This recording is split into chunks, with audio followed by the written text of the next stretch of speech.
नमस्कार दोस्तों, स्वागत है आपका जी एंजल के एक और धमाकेदार वीडियो में। आज हम एक ऐसे सफर पर निकल रहे हैं जो हमें ले जाएगा इतिहास के पन्नों में, एक ऐसे दौर में जब भारत में महाजनपदों का राज था। लगभग 600 ईसा पूर्व से 325 ईसा पूर्व तक, वो समय जब छोटे छोटे जनपद मिलकर 16 महाजनपदों में संगठित हो गए थे। ये वो दौर था जब भारत में राजनीति, अर्थव्यवस्था और संस्कृति तीनों ही क्षेत्रों में जबरदस्त उथल पुथल और विकास हो रहा था।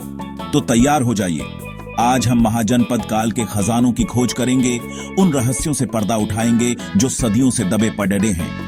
ये सफर ज्ञान से भरपूर होने वाला है, तो वीडियो को अंत तक जरूर देखना। दोस्तों, आज के जमाने में तो हम नोट और ऑनलाइन पेमेंट के आदी हो गए हैं, लेकिन क्या आपने कभी सोचा है कि पुराने जमाने में लोग क्या चलाते थे? महाजनपद काल में भी पैसा चलता था, लेकिन वो सोने या चांदी के सिक्कों के रूप में होता था। इन सिक्कों को पंचमार्क मुद्राएं कहा जाता था। नाम से ही पता चलता है, इन सिक्कों पर 5 अलग अलग तरह के निशान बने होते थे। आप सोच रहे होंगे, ये निशान कैसे होते थे? अरे भाई, ये कोई आम निशान नहीं थे। ये तो सूरज, पेड़, बैल, मछली, स्वस्तिक जैसे शुभ प्रतीक होते थे। मतलब हर सिक्का अपने आप में एक कलाकृति हुआ करता था। लेकिन दोस्तों, ये सिक्के सिर्फ दिखने के लिए नहीं थे, ये तो उस समय की अर्थव्यवस्था की रीढ़ थे। इनसे पता चलता है कि उस जमाने में भी व्यापार कितना उन्नत था। सोचो, अगर आज हमें कोई पुराना सिक्का मिल जाए तो कैसा लगेगा? वो सिक्का हमें उस दौर की कहानियां सुनाएगा, उस समय के लोगों के जीवन के बारे में बताएगा। तो अगली बार जब आप कोई पुराना सिक्का देखें तो उसे ध्यान से देखना, शायद वो महाजनपद काल का कोई खजाना निकल जाए। दोस्तों, महाजनपद काल के बारे में हम सिर्फ किताबों में ही क्यों पढ़ रहे हैं? चलो आज खुदाई करते हैं और उस दौर के राजाओं, महलों और जिंदगी की कहानियां खुद खोजते हैं।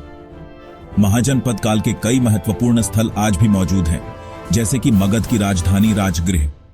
यहां आज भी हमें विशाल किले, ऊंचे ऊंचे स्तूप और ईंटों से बने मकानों के अवशेष मिलते हैं। फिर आता है कौशल की राजधानी श्रावस्ती, जो बौद्ध धर्म का प्रमुख केंद्र थी। यहां खुदाई में बौद्ध विहार, मूर्तियां और यहां तक कि उस समय के सिक्के भी मिले हैं। वहीं वैशाली, जो वज्र संघ की राजधानी थी, वहां हमें सभागृह के खंडहर और स्तूपों के अवशेष देखने को मिलते हैं। ये जगहें हमें बताती हैं कि उस समय के लोग कितने रचनात्मक और कला प्रेमी थे। और दोस्तों, तक्षशिला का नाम तो सुना ही होगा। यह प्राचीन समय का सबसे बड़ा विश्वविद्यालय हुआ करता था। यहां खुदाई में हमें मठ, शिक्षा केंद्र और कई महत्वपूर्ण ग्रंथ मिले हैं। इन सभी जगहों से हमें मिट्टी के बर्तन, आभूषण, मूर्तियां, ईंटों से बनी इमारतें और शिलालेख मिले हैं। ये सभी चीजें उस दौर की जीवन शैली, कला और संस्कृति पर प्रकाश डालती हैं। तो दोस्तों, अगली बार जब आप किसी ऐतिहासिक जगह पर जाएं, तो ध्यान से देखना, हो सकता है आपको भी कोई खजाना मिल जाए। दोस्तों, महाजनपद काल में सिर्फ राजा, महाराजा और युद्ध ही नहीं हुए, बल्कि इस दौर में धर्म और अध्यात्म का भी बोलबाला था। ये वो समय था जब भारत में 2 महान धर्मों, बौद्ध धर्म और जैन धर्म का उदय हुआ। गौतम बुद्ध और महावीर स्वामी, दोनों ही महापुरुषों ने इसी दौर में लोगों को ज्ञान और अहिंसा का मार्ग दिखाया। उनके उपदेशों ने लोगों के जीवन को बदल दिया और समाज में एक नई चेतना जगाई। बौद्ध धर्म के प्रचार प्रसार के लिए जगह जगह स्तूप, चैत्य और विहारों का निर्माण किया गया। इनमें से कुछ तो आज भी मौजूद हैं, जैसे कि सांची का स्तूप, नालंदा के अवशेष और श्रावस्ती का जेतवन विहार।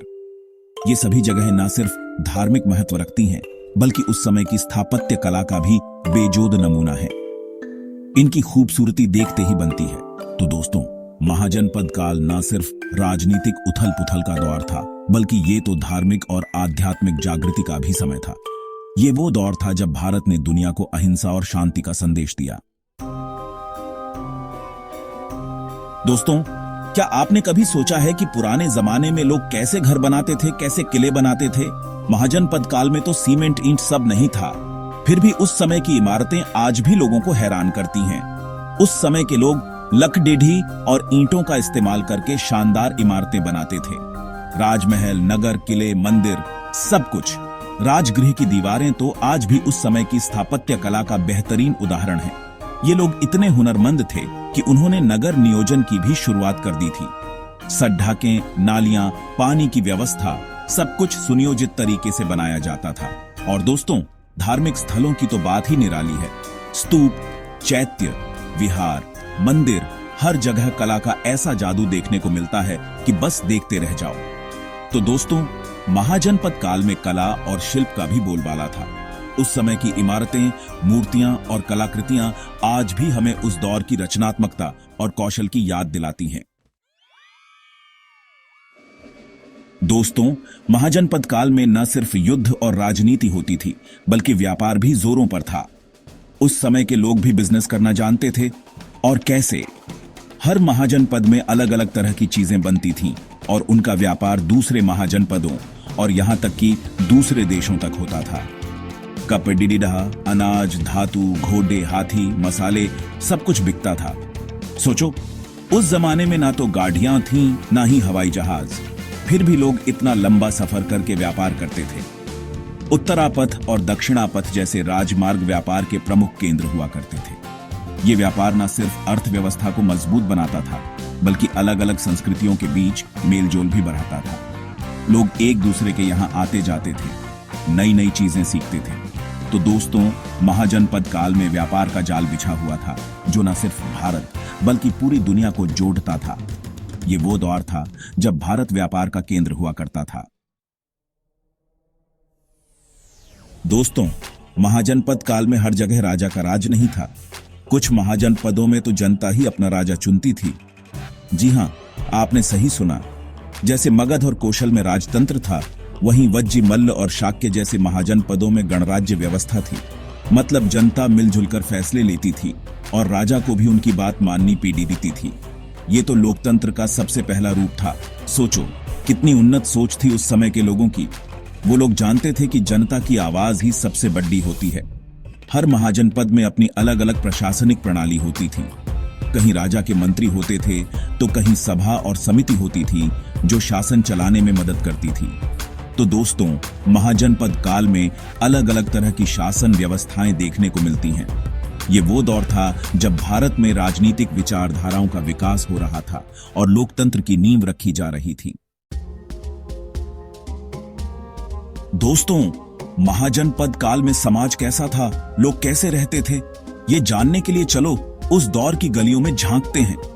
उस समय जाति व्यवस्था तो थी, लेकिन उतनी सख्त नहीं थी जितनी बाद में हो गई। ब्राह्मण, क्षत्रिय, वैश्य और शूद्र, चारों वर्णों का अपना अपना महत्व था। श्रमिक, किसान, व्यापारी सब मिलजुल कर रहते थे। स्त्रियों की स्थिति तो उस समय भी पुरुषों के मुकाबले कमजोर थी, लेकिन कुछ क्षेत्रों में उन्हें स्वतंत्रता भी हासिल थी, खासकर गणराज्यों में। परिवार का बहुत महत्व होता था और लोग संयुक्त परिवारों में रहते थे। त्योहारों और उत्सवों का आयोजन धूमधाम से किया जाता था।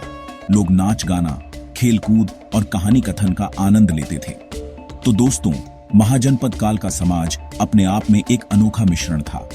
यहाँ परंपराओं का पालन भी होता था और नए विचारों को भी अपनाया जाता था। दोस्तों, महाजनपद काल में तलवारों की खनक के साथ साथ ज्ञान की गंगा भी बहती थी। ये वो दौर था जब भारत में शिक्षा का बहुत महत्व था। तक्षशिला और नालंदा जैसे विश्वविद्यालय दूर दूर तक अपनी शिक्षा के लिए प्रसिद्ध थे। यहाँ देश विदेश से विद्यार्थी पढ़ने आते थे। विज्ञान, गणित, खगोल विद्या, दर्शन, चिकित्सा, हर विषय की शिक्षा दी जाती थी। बौद्ध भिक्षु भी ज्ञान के प्रचार प्रसार में महत्वपूर्ण भूमिका निभाते थे। वे जगह जगह जाकर लोगों को धर्म और नैतिकता की शिक्षा देते थे। संस्कृत, पाली और प्राकृत भाषाओं का खूब प्रयोग होता था। ग्रंथों की रचना होती थी और ज्ञान पीढ़ी दर पीढ़ी आगे बढ़ता रहता था। तो दोस्तों, महाजनपद काल में शिक्षा को बहुत महत्व दिया जाता था। ये वो दौर था जब भारत ज्ञान और विज्ञान का केंद्र हुआ करता था। तो दोस्तों, ये था महाजनपद काल के खजानों का एक छोटा सा झलक। ये वो दौर था जब भारत में हर क्षेत्र में जबरदस्त विकास हुआ। राजनीति, अर्थव्यवस्था, धर्म, कला, संस्कृति, हर क्षेत्र में नई नई ऊंचाइयां छुई गईं। महाजनपद काल का खजाना केवल धन और मुद्राओं तक सीमित नहीं है, बल्कि यह काल भारतीय उपमहाद्वीप के राजनीतिक संगठन, धार्मिक नवजागरण, सांस्कृतिक उन्नति और व्यापारिक विकास का प्रतीक है। आशा करता हूं आपको ये वीडियो पसंद आया होगा। ऐसे ही ज्ञान से भरपूर वीडियो देखने के लिए हमारे चैनल जी एंजल को सब्सक्राइब करना ना भूलें।